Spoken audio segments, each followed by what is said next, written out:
Mr. and Mrs. Ramsey, let's revisit what Governor Dillon said on national television this morning. He said that you were hiding behind your public relations people, your attorneys, and now you were hiding behind easy journalism. He specifically said, why hadn't you talked with Peter Jennings and Tom Brokaw? Your response, Mrs. Ramsey.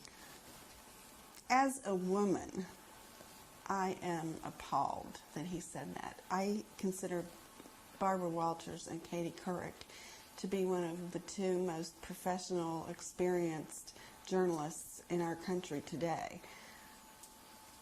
Yeah, that's a remarkable comment. We specifically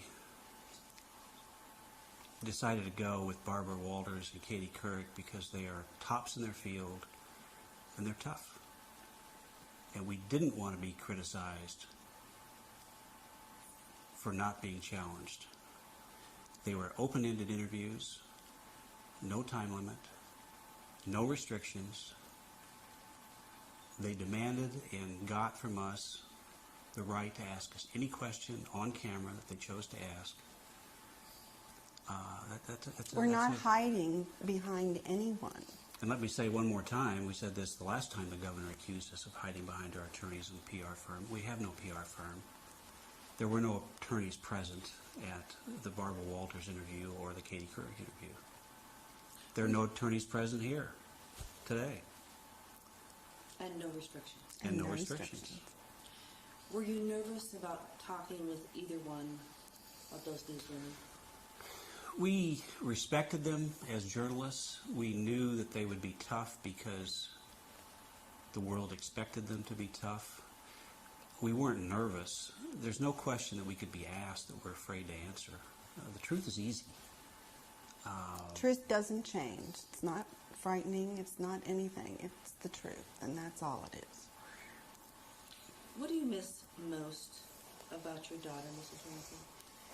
I miss her butterfly kisses. She used to come up and give me a little brush with her eyelashes on my cheek, and her little hugs and her spontaneity. She was a spark plug in our life. She kept the place rocking. Mm-hmm. It's a huge vacuum in our family, all of our family. It is said that no parent should ever lose their child. You have lost 2 children. Mm-hmm. How do you survive? You survive first because you have other children that need you to survive. It's not easy. That's the first thing that you realize, is that I can feel desperately sorry for myself. But I have other children that depend on me now more than ever. We still have 3 wonderful, precious children. We have a grandchild on the way, which we're thrilled about. And you keep going because you're their parent. You have to. And it doesn't mean that you keep going 100% all the time. There are days when I'm in bed crying my eyes out for the whole day. You know, it's kind of an up and down situation. It's not easy, but we're here with a mission to find the killer of our daughter. So yes, we will sit here as long as you'd like to sit and ask us questions. And tomorrow I may be in my bed crying myself to sleep. But I'm going to do that until we find this person. And there will be people who watch this and say, as you say that, we want to find the killer. They'll say, well, you are the killer. You know... Look, we're never going to convince cynics of the truth, so we don't try to. What we're trying to do is solicit help from the public to find this creature and to beg the Colorado officials to be at least objective and open enough to listen when that tip comes through. Then we'll find this person. What's going on with this hatred and obsession and fringe? I don't know. What we've learned through all this, we've come out of this realizing there are a lot of good people in the world. We've had wonderful people come forward and support us from all over the world.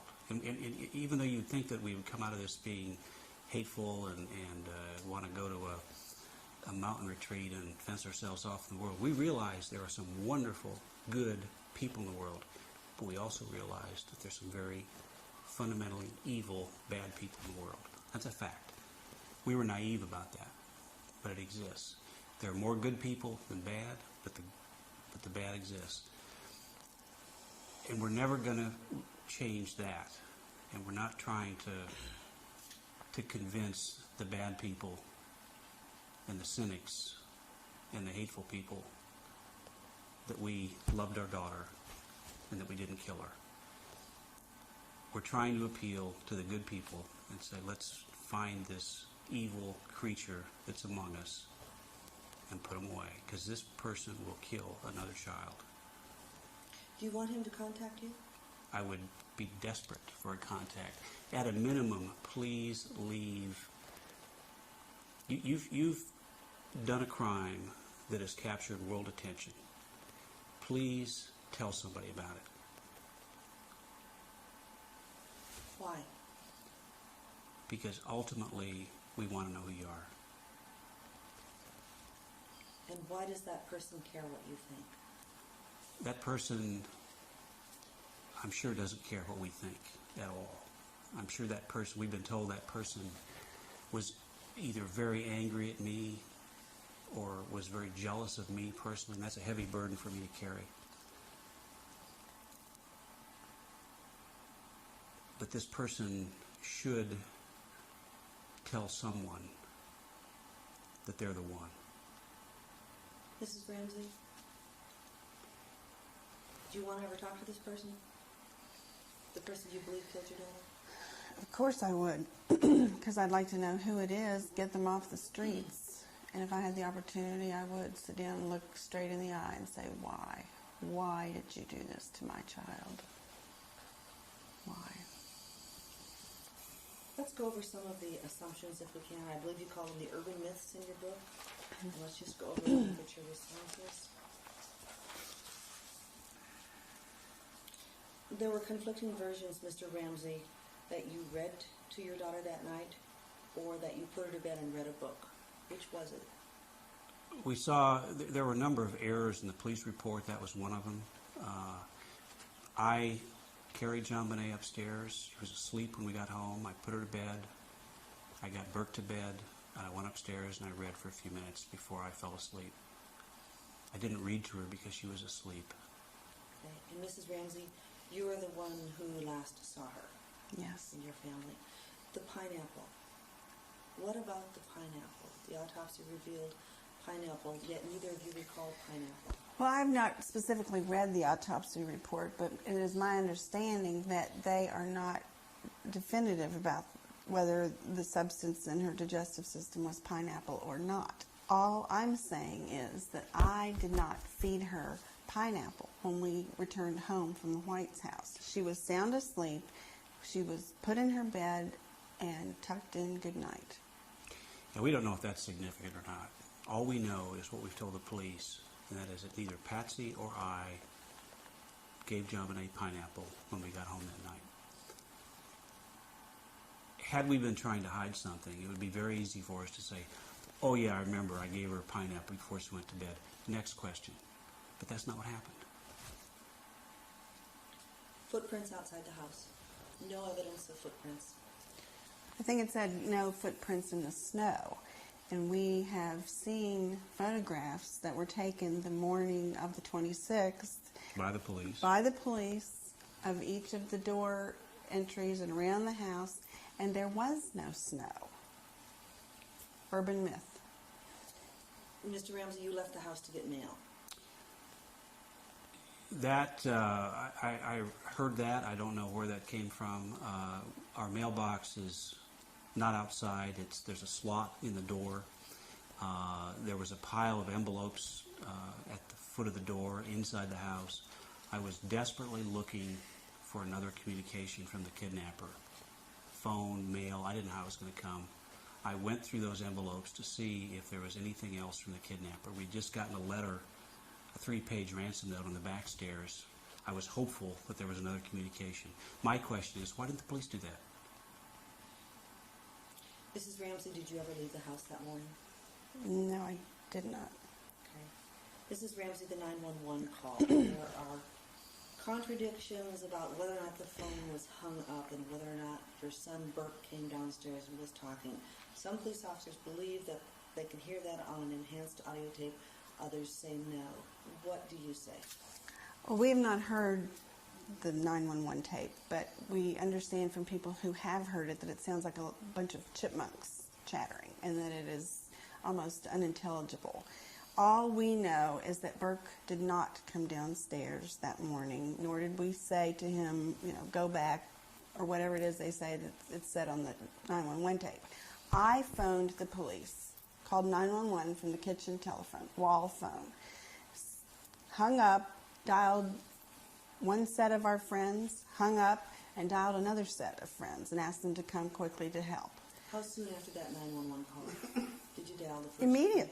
Immediately. So it seems to me like if you hang up the phone, you're not going to be able to place another call unless the phone is completely. Look, this is another. There's been no logic applied to any of this case, in my judgment. Again, if we were trying to hide something, we'd say, "Oh yeah, I remember. Burke did get up, and I told him to go back to bed." Next question. But the fact of the matter is that didn't happen. They're grasping at straws instead of trying to get down to brass tacks and find this killer. I would love. Why are they doing this? I don't know why. I think they became so invested early on. They decided that John and I were responsible, and everything, if it didn't fit into that basket, then they discarded it. And they went down that road for so long that now they can't, they're going to be the ones with egg on their face, and they can't face that. But these are, some would say, reasonable, honest, intelligent, logical. Some would say. Well, look, individually, we've not met one Boulder police detective or police officer that I didn't think was a decent human being. What they lacked was experience, and they lacked leadership. There was no core wisdom that mentored these young detectives and said, wait a minute, boys, let's keep the investigation wide open. Let's look at the evidence. Let's let the evidence tell us who killed this child. Linda, you talk about the bias we were faced with. Linda Arnott, the first detective that was there all morning, said on national television, I saw it in John Ramsey's eyes that morning that he was the killer. Conclusion. That early. What'd you see in your eyes? I don't know. I think she saw shock. I think she saw the eyes of a father who had just been told his daughter was dead, and she was lying in front of him. I don't know what I looked like. I'm sure I looked horrible. Mrs. Ramsey, when, going back to that morning, when did you realize that your husband had found your daughter, or that something was really, really wrong even after the ransom note? What did you hear from the basement? I heard John scream, just kind of this guttural, deep scream. And what did you think? I didn't know what to think. I was in our little den with a couple of our friends, and Fleet White came running in and dialed 911. He said, we need an ambulance. And I jumped up and said, what is it? What is it? And they held me back and wouldn't let me go. Kept saying, we don't know. I don't know what's the problem.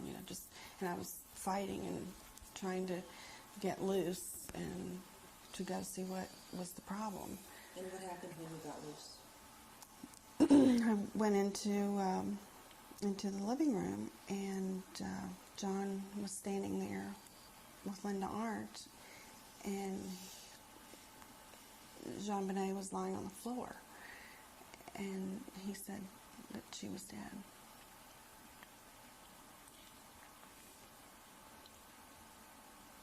Mr. Ramsey, the police officers told you, or the police detective told you to search the house.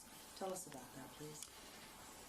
I don't remember exactly when it was that morning, but we were standing in the foyer of the house, and Linda Arndt asked me to take someone with me and go through the house thoroughly, look for anything that was out of the ordinary. Fleet was standing there, my friend, and we both went to the basement. and first went into what we call the train room, which is where we found the open window and the suitcase up against the wall. We looked there for glass, again, to see if we could find any glass, because the window was not only open, it was broken. Then I went to the room where we did find JonBenet. The door was latched. I unlatched and pulled it open, and instantly what I found. Tell us about that, please. Well, it was a rush of relief, but also fear, because her eyes were closed. I immediately took the tape off of her mouth, tried to untie her arms were bound above her head. I tried to untie the knot, and I couldn't get it untied. Her skin was cool to the touch, and I picked her up, and that's when I screamed, because I was, I guess, just realizing that things were not going to be okay after all. And things never have been since. No, they never will be. We've lost our child. It's never going to be the same.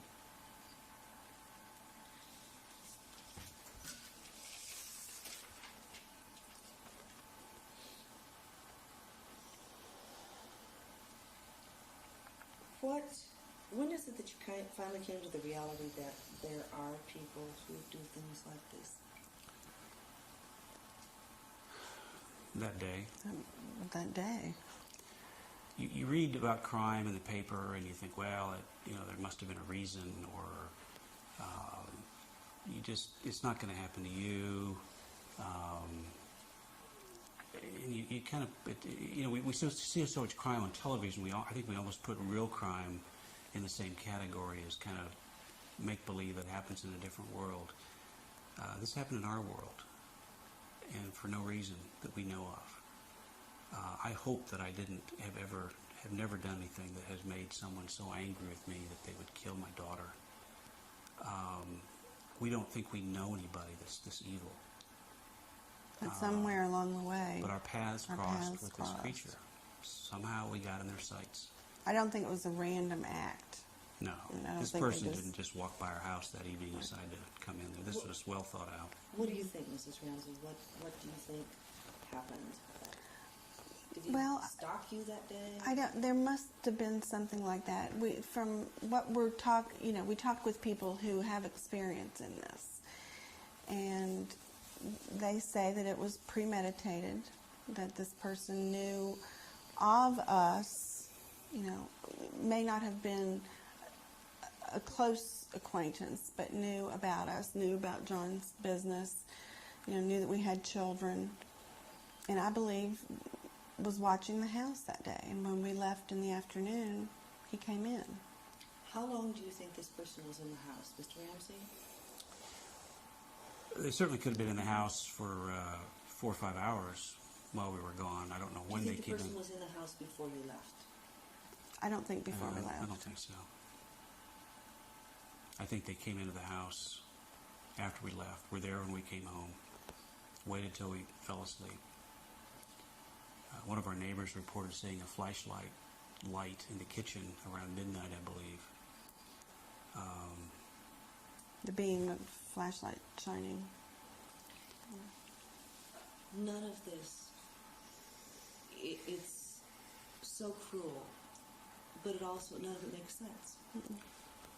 Look, this person is a monster. It's a subhuman. This person doesn't think like you and I do. This person is not going to make sense.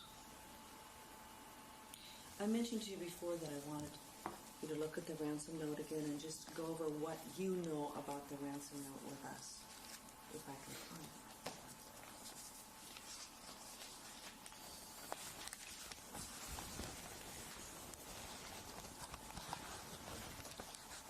Well, I would take it out with a great flourish, but I need to get it out of that tablet. Hold on a second.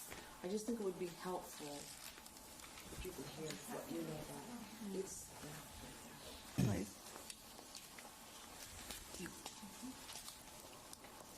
Thank you.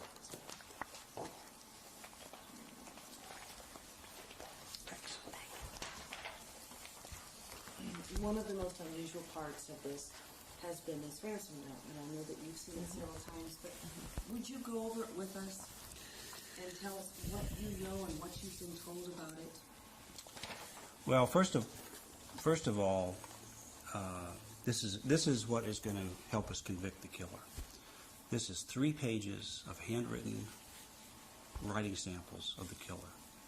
We've been told by experts that if we have a suspect and we get sufficient samples of his writing, they will be able to tell conclusively with this much of a sample that the person wrote that note. So this is a huge clue. Why it was left, I don't know. And let me just interject at this point. Mrs. Ramsey, it's my understanding that the Colorado Bureau of Investigation took your handwriting samples to the Secret Service. Do you know the results of that test? Definitively? No, I don't. I just know we had experts do the same kind of testing, and it's my understanding that the people that we use trained the people from the CBI, Colorado Bureau, that administered the tests.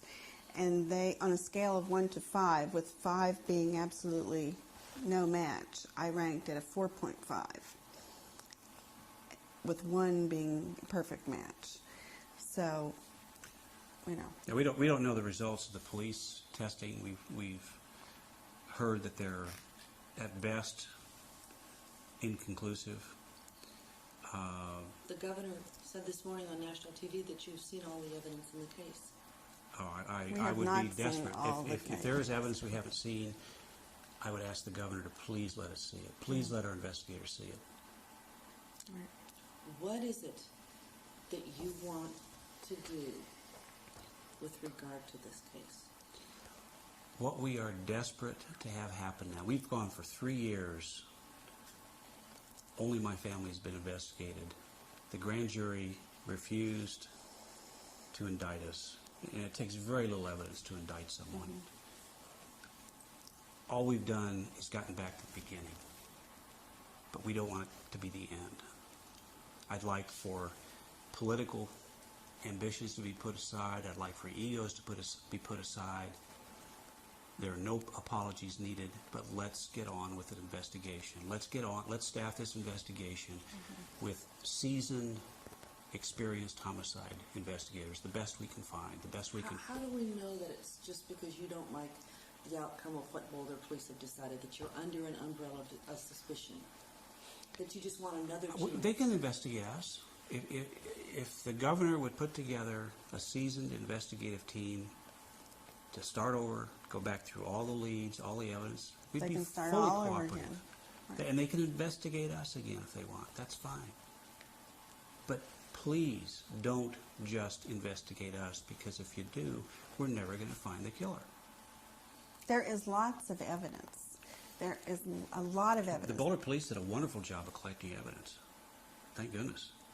And that doesn't change. Evidence is evidence. We've got it. We've got But we DNA need that to hasn't follow been the identified. evidence and do some follow-up investigating, not just dead end with John and Patsy Ramsey. Let's go over the ransom note. What do you know? What have people told you about phrasing or anything else in the ransom note? Well, there's obviously a couple of references, I think, to something that people think came from a couple of movies, which would lend one to think that it might be maybe a younger person who watches a lot of movies. Are you surprised that there are no swear words in it? I mean, if there's a huge degree of hatred for you? Yeah. Yeah, I hadn't thought of that. No, that is surprising. Nor is JonBenet's name mentioned. All they say is, we have your daughter. They don't say we have JonBenet. Yeah, which makes me wonder, if it's someone that did not know us well enough to know what her name was. But we've been told that there's a lot of movie talk in here. This person liked movies. They may have seen the movie Ransom, which was playing in Boulder At the time. And there were some similarities between Ransom and your life in terms of the profile of the people involved. The billionaire. Have you ever seen the movie Ransom? No, I haven't seen the movie. Okay. Well then. Yeah, I've been told that it's very similar. Apparently, there's Clint Eastwood movie lines in this thing. We don't watch movies that much, so I was perplexed at why 118,000. Why not $1 million? I mean, why not? If this, but there's only this number. madman knows why. And of course, the supposition was that that was the amount of your bonus. That was a supposition I put forward early on as I looked back to try to figure out what that number meant. I offered that up to the police and said this possibly could be the case. I don't know that it was. Who knows? I mean, only the killer knows, and this is a deranged individual. Mrs. Ramsey, how many times did you have to write and read this note? Oh, I think I gave 5 or 6 handwriting samples. And they were extensive. We wrote and rewrote this note, which is Right-handed, terribly left-handed, with different pens, different, angles, everything. Did they ask you to read the note? No, when the test was administered, they would verbally dictate what I was to write, and it was rather fast, so you didn't have time, I guess, to try to think about how you were making your letters. You just had to write as you always write to keep up. What do you think happened in your version of when the intruder broke in, how the intruder broke in, when the intruder wrote the ransom note, and when the intruder kidnapped JonBenet? And do you think that the intruder wanted to actually take her out of the house, was actually going to kidnap her? We've been told by seasoned investigators that this is what it appeared. It is what it appeared. It was an attempted kidnapping.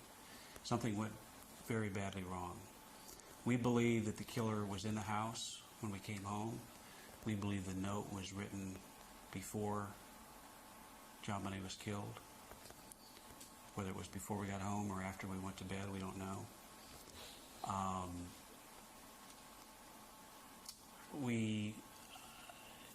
I have strong reason to believe that the killer either entered or left the house through the basement window that we found open, and we found a hard Samsonite suitcase flush up against the wall as if it were a step to get out of the window. The window was probably 5 feet off the floor, so you had to step on something to get out. That's my best guess at how at least they got out. They would have needed the suitcase to get out of that window. How do you think they were going to get her out of the house, or he? We've been told that the suitcase may have been involved. Okay, let's take a short break here to switch teams. What eliminates you as suspects? I don't know if anything eliminates us. I don't know that we'll ever be able to prove our innocence. First of all, we shouldn't have to prove our innocence. One of the things that we've lost in this society, I believe, is the presumption of innocence. We've been told by the police, prove to us you're innocent and we'll be the first to say it. And we were aghast at that kind of a statement. But we've lost that in this country. But the fact of the matter is, the only thing that will prove our innocence is when we find the killer. Mm-hmm. And there's still going to be 10% of the population that says, oh yeah, but I don't believe that. They still are the guilty ones. There are still people on the web who believe Charles Lindbergh killed his child and that the whole trial was a hoax. So we're never going to convince the cynics of anything. But that doesn't matter. Proving our innocence isn't important. Never has been. Finding what is important the killer is finding the killer of our daughter. Do you think that'll happen? Absolutely. Yes, I do. Why, Mrs. Ramsey? Because Lou Smith, who is experienced, is a truthful, ethical man, looked me straight in the eye and said, we're going to get him. We're going to find him.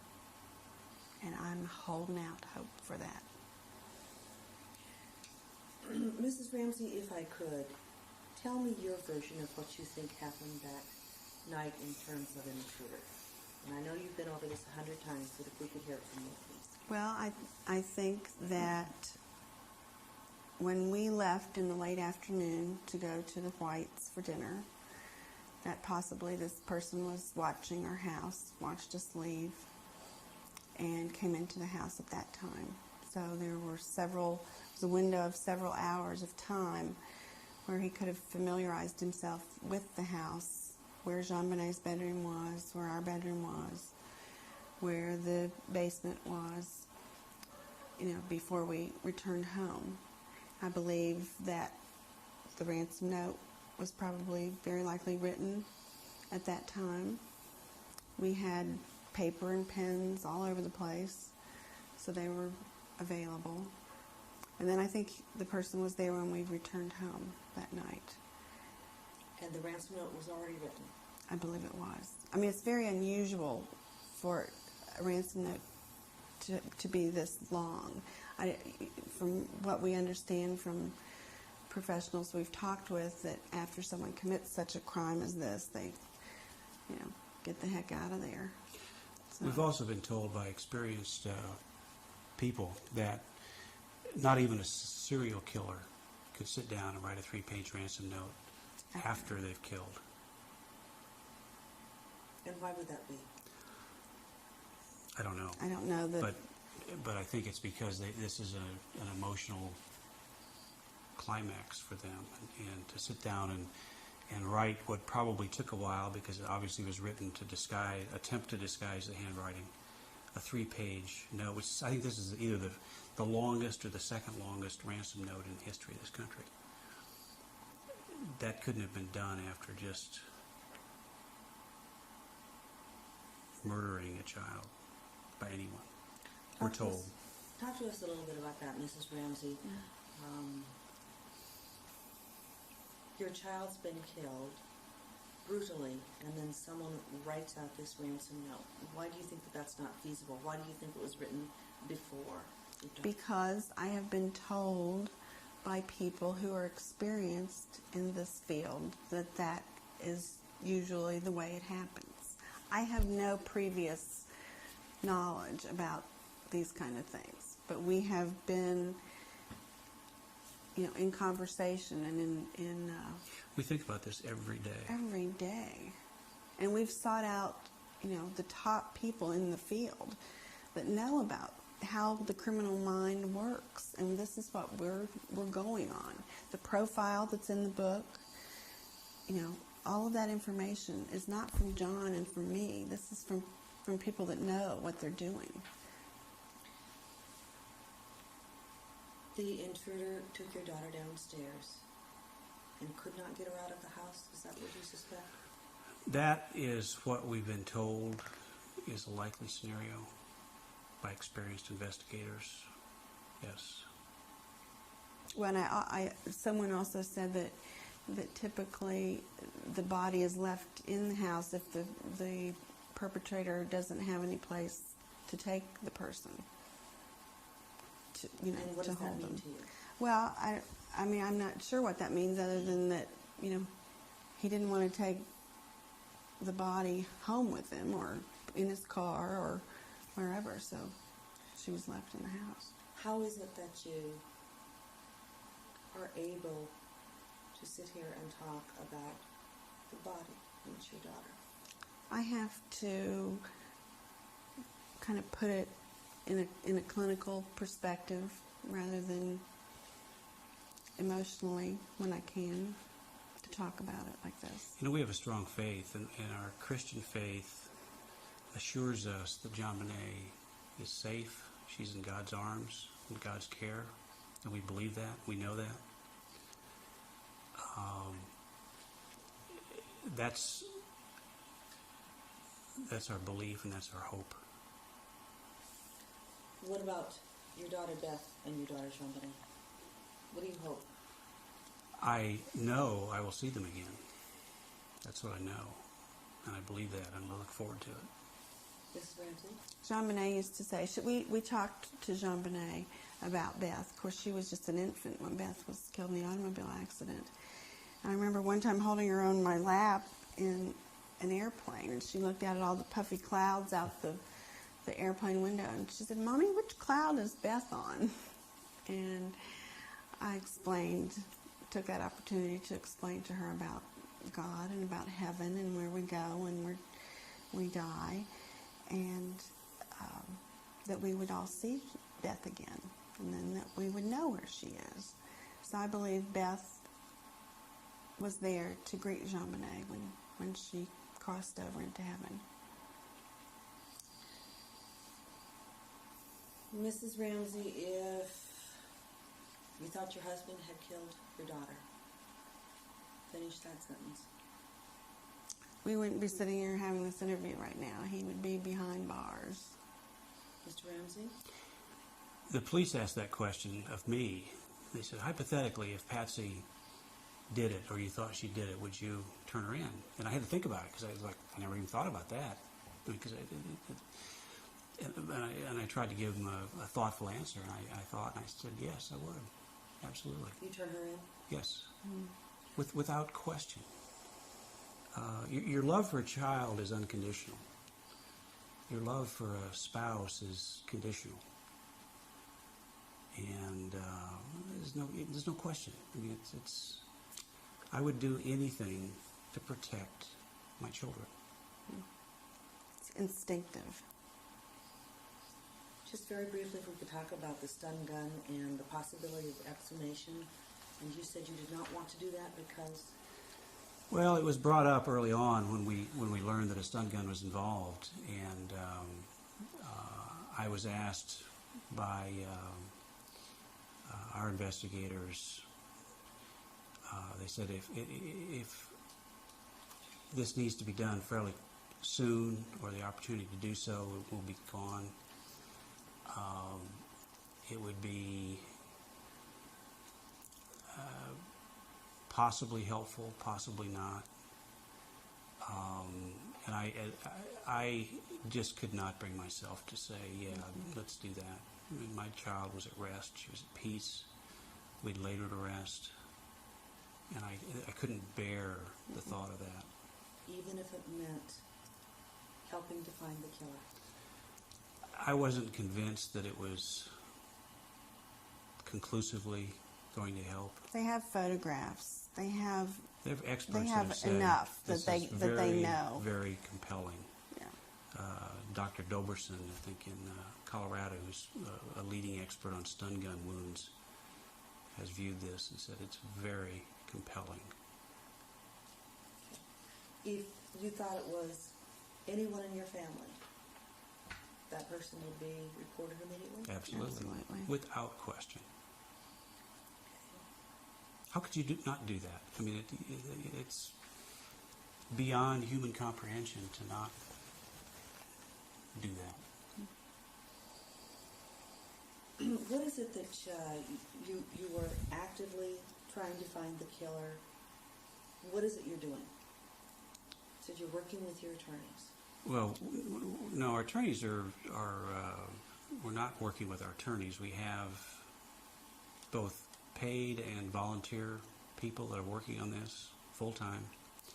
We don't want to say a whole lot about what we're doing because this kind of investigation should not be a public event as it has been for the last 3 years.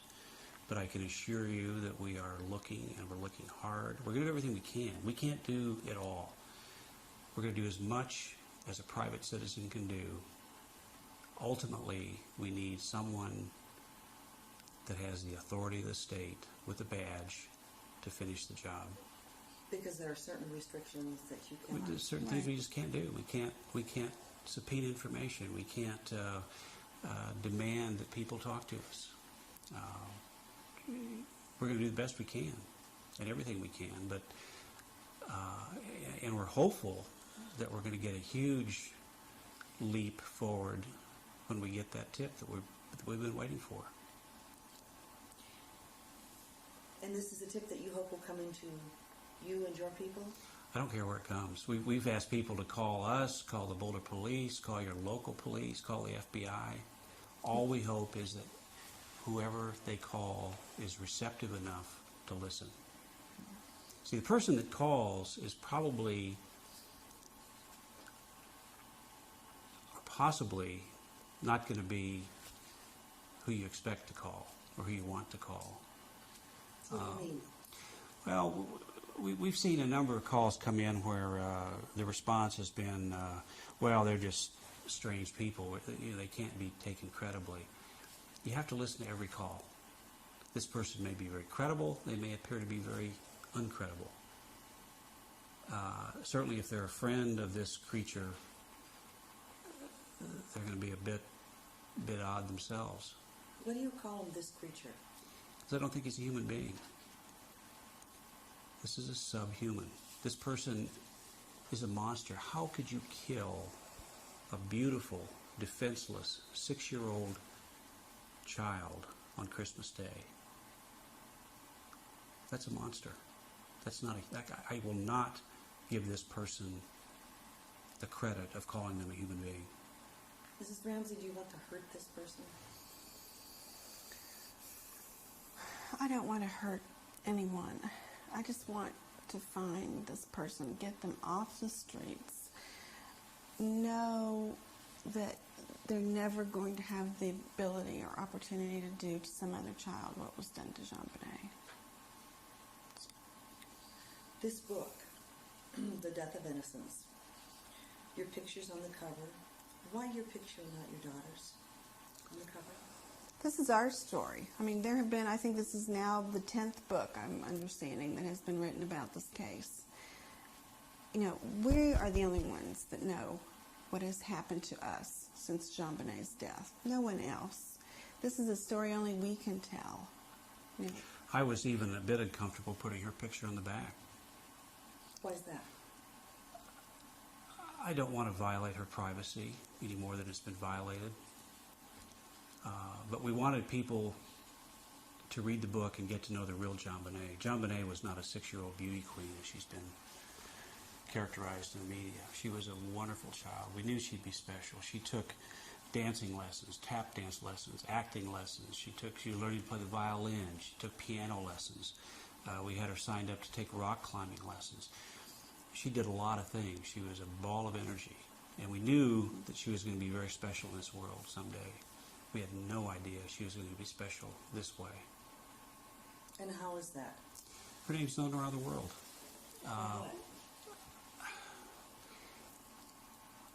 I think people saw her as a real child because of the videos and she wasn't a statistic. There's been over 1,000 children murdered in this country since JonBenet was murdered. I don't think the average person could name one of them. And that's tragic. That's horribly tragic. But for some reason, JonBenet's name became known around the world. I think there were probably a lot of factors that fed into it.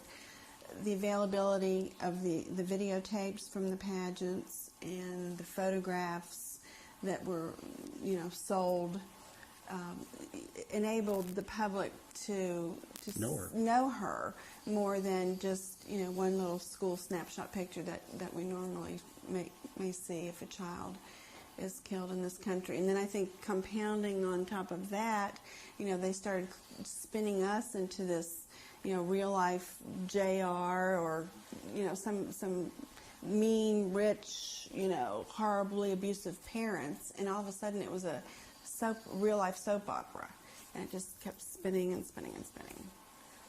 And where is it now? At this point, we want to get the investigation back in full swing. I mean, to my knowledge, look at all the people that have gone down the drain in the police department. Everyone who knew anything about this case, from Steve Thomas to Linda Arndt and everyone in between, are gone. They've folded, closed their cards, and headed home. So there's no one, to my knowledge, working on this case as we speak, except our people. The governor made a direct statement to you when he decided not to have a special prosecutor. What would you like to say directly to him about an investigation? Well, first of all, we'd be happy to meet, and I emphasize the word "we" just in case there's any confusion on that. But we'd like to meet to encourage you to put a robust, qualified, objective, competent team of investigators together. Go back to the beginning. Go through all the leads that haven't been followed up. And let's find the killer. I don't care about anything else. Do you want to talk to him, both of you, as a publicity ploy? No. We don't want publicity. We want to find the killer of our child. That is all. We've been we want. accused of liking the publicity. We hate the publicity. Our privacy is non-existent. We didn't choose this role. I would give anything to go back to my normal family with JonBenet in our household. This is not pleasant for us. The videotapes, is it my understanding that they were bought up by someone and then sold to the media? That's my understanding. These videotapes were taken at these functions, which were usually on a Sunday afternoon with families in attendance, so that the mother and dad could sit and enjoy the program rather than have to be fussing with the camera all the time. So then these tapes were made available at a very nominal price, that you could buy and take home and have. Then they became, people right away started seeing that they could make a buck, on all of this. So all this stuff was offered up, for a price to the tabloids and to news stations, et cetera, et cetera. And I think one of the tabloid reporters somehow got all the rights to all of the videotapes, and he's, every time something is run, he gets a little, royalty on it. Just sickening. Yeah, it's sickening. I mean, there are people we know of, for example, in Charlottesville, who were approached, our little community in Michigan where we'd go for the summer sometimes, and they refused. They said, we're not going to make money on the death of this child who was our friend. There were families that were offered a lot of money for photos. There were little girls, JonBenet's little friends, her little 14-year-old babysitter who was a friend of the family as well, was offered $700 a piece for any photo she could produce of JonBenet, and she turned them down. There still are Because people she had around with principles. integrity. But there are people that don't have any integrity, and sadly, we were around some of those, I guess. Mrs. Ramsey, when was the last time you saw your daughter alive? When I tucked her into bed, 25th of December. And what did she say? She was Oh, asleep. that's right, she was asleep. Sound asleep. Mr. Ramsey? The same. And when I carried her upstairs and laid her in bed. Knowing what you know now, if you could change any part of the investigation after your daughter's death, what would it be, or what would you do differently? I wish I would have demanded that more resources be brought to bear. We assumed the FBI was involved. They weren't. They were, in fact, refused involvement. We assumed that the police were doing everything they could to find the killer, and that wasn't being done. And if I will fault the Boulder Police for one thing, it's that they refused help in the beginning for people who knew what they were doing. We understand that there was a request made that morning for bloodhounds, and it was denied by someone in the Boulder Police Department. I mean, that should have been done immediately. Are you aware Denver Police offered assistance? Yes. Yes. And they were refused. They were refused. And that's what if I had to do it over again, I would have been more aggressive on demanding that the FBI be involved, that the Denver Police be involved, that that we not just rely on what turned out to be inexperienced and biased police to do what we thought should be done. What's the most important question anyone can ask you that would prove your innocence, help people open their minds? Is there any question that can be asked? Well, again, we shouldn't have to prove our innocence, but we've been cast that lot.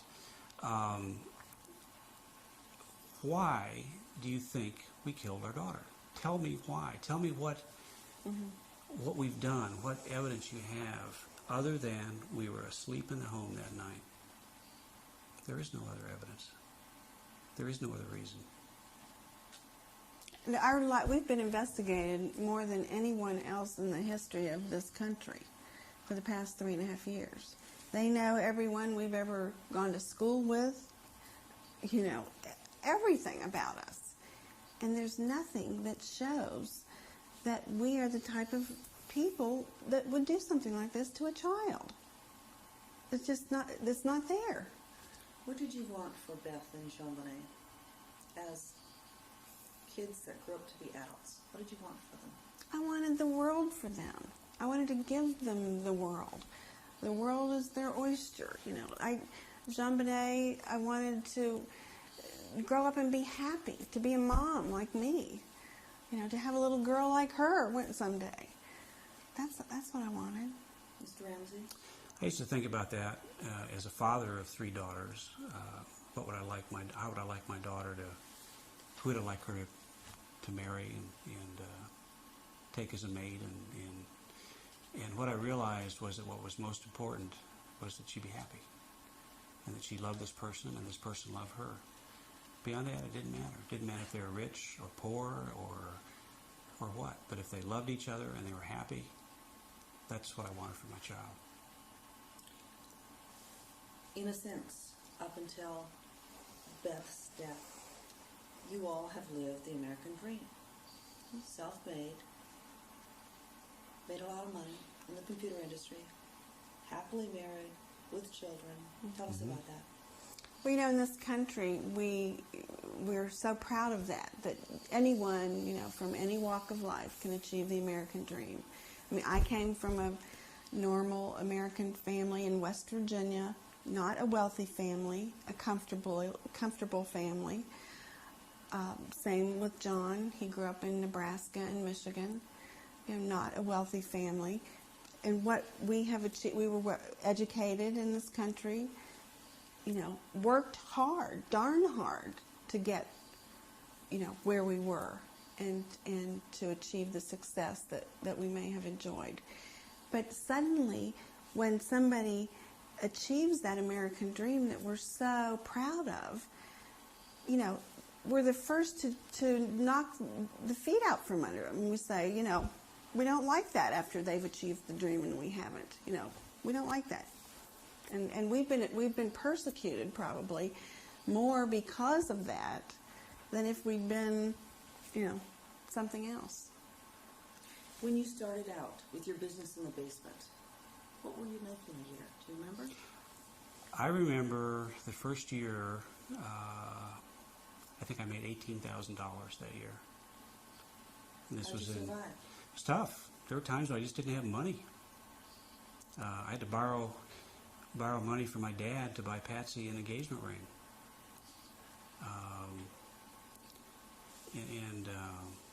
But we thought we were okay. You know, we Why'd you go with this kept gas in the car. No potential? You know, people have asked me that, and I think the thing that I observed in John early on was that he was so kind to his children. He had 3 little kids when we started dating.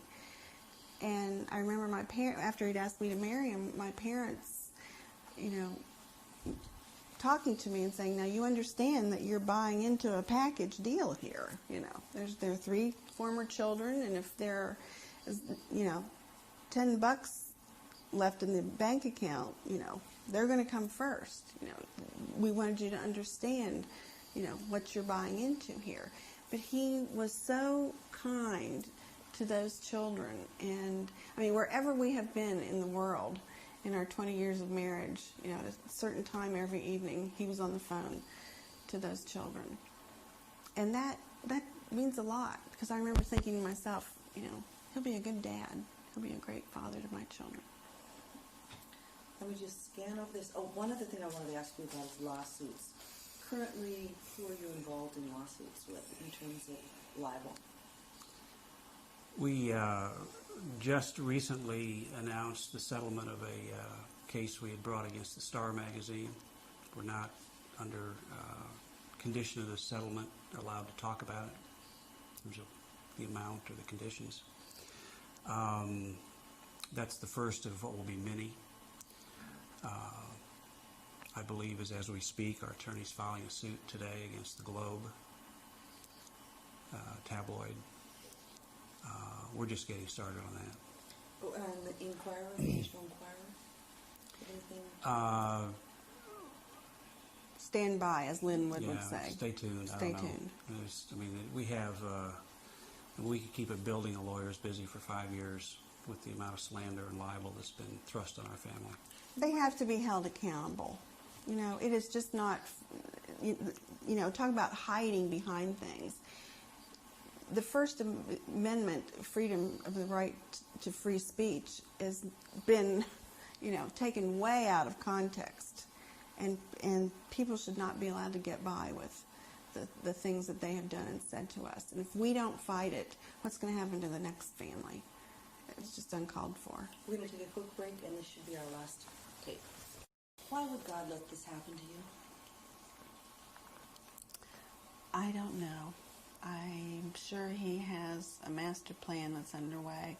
I think what it says right in the Bible, what man has meant for evil, God will use for good. I don't think God wanted this to happen.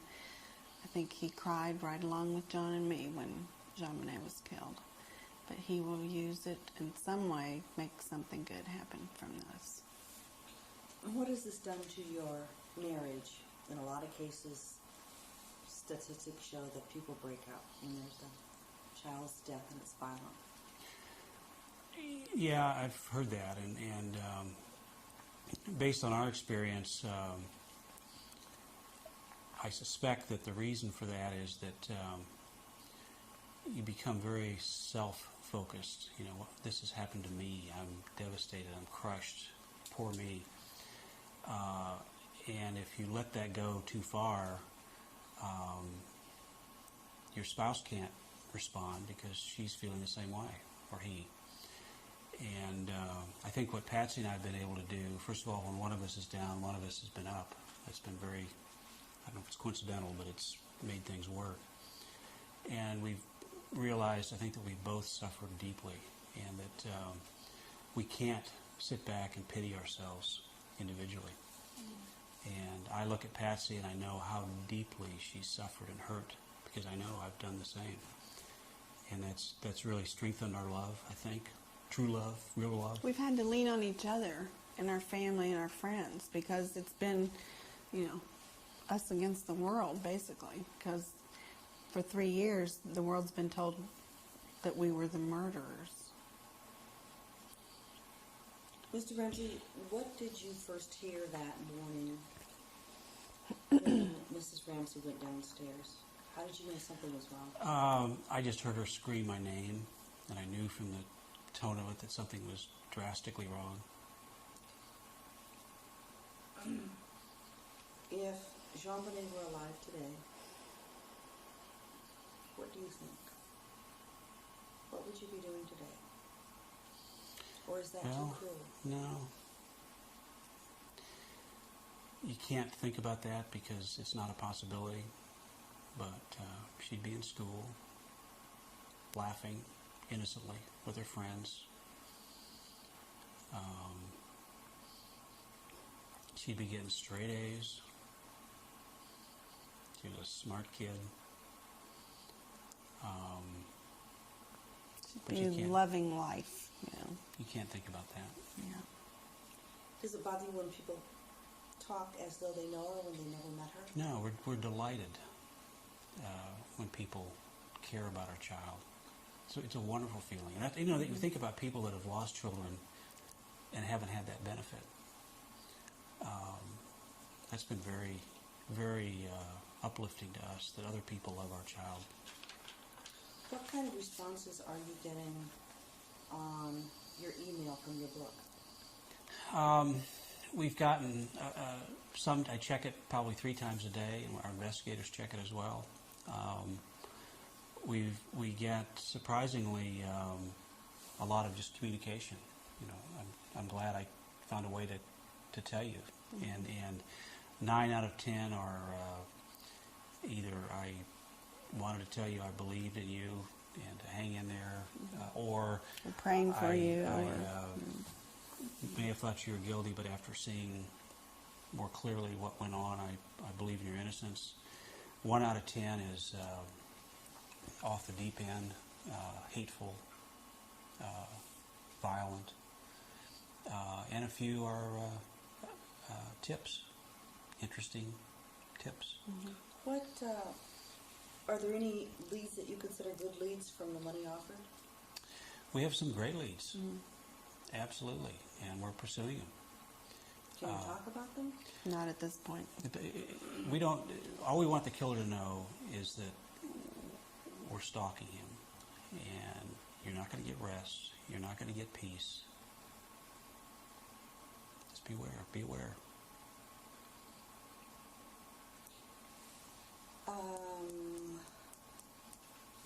Do you have the bedwetting issue, Mrs. Ramsey? We've heard you talk about that before, and your stage 4 cancer, and comparing the two. What about the bedwetting with JonBenet? It was not an issue. I mean, I've said this before.